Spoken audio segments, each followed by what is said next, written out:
નમસ્કાર. આજે હું બનાવું છું જે બહાર લારીમાં બાફેલી સીંગ મળે છે એ સીંગ ઘરે બાફવાની રીત.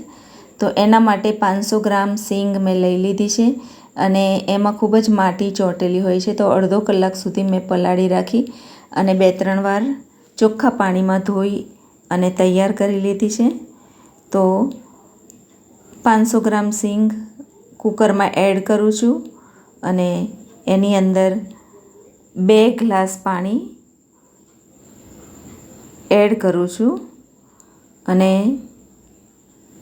એની અંદર મીઠું થોડું વધારે નાખવાનું છે કે જે અંદર સુધી પ્રસરી જાય. 1 ચમચી હળદર, આ બધું મિક્સ કરી અને ઢાંકણ બંધ કરીને 4 સીટી થવા દેવાની છે અને 4 સીટીમાં સરસ ચડી જતી હોય છે અને જ્યારે એની જાતે જ પ્રેશર રિલીઝ થઈ જાય ત્યારે આપણે એનું ઢાંકણ ખોલી દઈશું. તો સરસ બફાઈ ગઈ છે. એક સીંગ લઈને આ રીતે આપણે ચેક કરી લઈશું.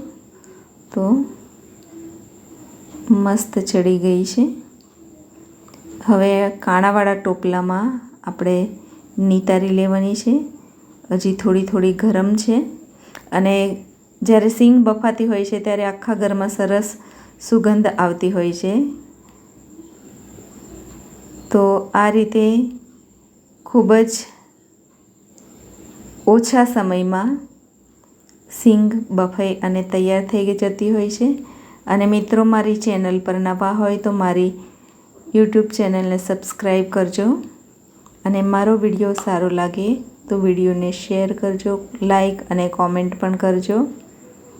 તો આ રીતે સીંગ બફાઈ અને તૈયાર છે.